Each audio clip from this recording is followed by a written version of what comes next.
düşünürəm ki, belə qalibiyyətlər ölkəmizdə futbolu sevdirmək üçün böyük bir təkan verir. Futbolçularıma təşəkkür edirəm ki, belə bir mübarizə oyun göstərdilər. Ən əsası biz oyunda ilk dəqiqələrdə biraz hər hansı belki de biraz stres oldu ama get-gedə oyundan ala bildilər və klub tarixində, Azərbaycan futbol tarixli Çempionlar Liqasında ilk qalibiyyətimiz idi klubda. Və belə futbolçulara əlavə inam gəldi əlbəttə ki, həm klub olaraq belki biraz da böyüdük. Və şükürlər olsun Allah'a belə bir oyunla, belə bir qalibiyyətlə, 2-0 məğlubiyyətdən sonra belə bir dönüş etdik və çok büyük bir aday olabilir. Tamamen hem 2-0'dan sonra meydanın kenarında hem de paltardaşma otağında fasilədə oyuncularınıza ne dediniz yani bu vəziyyətlə bağlı olarak ve möhtəşəm geri dönüş alındı?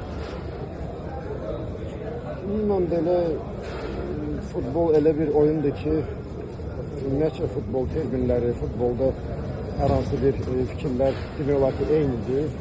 Eyni motivasiya ilə yəni davam etməliydik və bunu mən futbolçularıma çatdırdım. Hansı ki, hazırlaşdığımızdan geri dönməmək, istədiyimizdən geri dönməmək və bəzən rəqib bizə mane olur onları meydanda etməyə, amma dünən demək olar ki, yəni ümumən futbolçularda inam oyunun gedişatında daha da çoxaldı. Bu çox vacib idi. Və əlbəttə ki, belə oyunlarda tələb etmişdim, biz sadə itiklər çox az olmalıydı. Ama yine de oldu, əfsar olsun. O belə, futbol dili birdir. Dəfələrlə etdiyimiz, dediğimizi daimi təkrarlayırdı. Bu qələbə sizdən gözləntiləri yüksəltdi. Yəni, sizi narahat eləmir bu. Artıq hamı düşünür ki, Qarabağ asan olmayacaq burada. Yəni. Asan rəqib olmayacaq digər komandalar üçün. Doğrudur. Ümumiyyətcə, yəni zaten bizə qarşı inanın ki, belki onu biz özümüz hiss edirdik meydanda. Bize karşı rəqiblər nə cür hazırlaşırlar, çox ciddi alırdılar bizi. Və tamamilə doğru, bu oyundan sonra ümumiyyətcə baxmayaraq daha büyük klublar bizi çox ciddi alacaqlar və bizim için çok büyük problemlər yaratmaya çalışacaqlar. Kurban həmşərimizin sualın davamı olaraq az da olsa növbəti mərhələ haqqında, ümidliyə düşmək haqqında hər hansı bir fikir formalaşdırmı sizdə ki, biz bunu bacara bilərik bu tarixi qələbədən sonra? Hələ tez var düşünmək. Ümumiyyətcə biz keçən il baxmayaraq bizim Avroliqada cəmi bir qalibiyyətimiz olmuşdu, amma çox oyunlara baxsaq bizim rəqibə hallarımız ondan yuxarı olmalıydı. Futbol burada bəzən gözləmədim, düşünmədim nəslər də olur, amma bundan mən futbolçularına həmişə bildirirdim ki, futbol indi elə bir həddə çatıb ki, yəni istənilən oyunda geri dönüş etmək olar, istənilən oyunda uğur nəticə əldə etmək olar.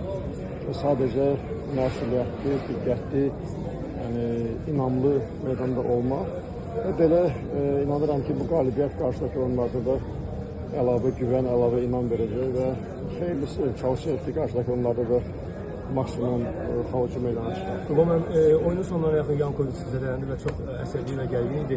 İlk olaraq ilkin məlumatlar o durumun vəziyyəti necədir? Məncə ciddi görülən bir şey yoxdur. Sadəcə biraz zərbə olmuşdu. Həm də yorulmuşdu. Biraz ona görə ola bilər ki, zədəsi daha çox ağrıdı. İnşallah ciddi olan bir şey yoxdur. Son olarak Nərmanın yoxluğunda ayətən bütün Avro kubok oyunlarını Nərman startda başlamışdır. Son olarak dünənki oyunda isə Kamil Odurana şans verdi və o şansı əlindən gələn daha yüksək qiymətləndirdi. Bu necə dəyərləndirirsiniz? Yaxşı. Ümumiyyətlə biz bu oyuncunu götürəndə də ən az oynadığım mövqe hücum mövqeyidir. Daha çox sağ mövqeyini oynayır. Amma o qabiliyyət, o bacarıq onda var. Yəni bu demək deyil ki, biz onu daimi hücumda oynayacağıq. Yəni istənilən lazım olan oyunda hər hansı bir rəqibə qarşı əgər biz onu öndə görsək ki, daha faydalı ola bilər, yenə biz bundan istifadə edəcək. Amma təkcə qol vurmağına görə yox, ümumiyyətcə iş güzərliyinə görə məni tam qane etdi.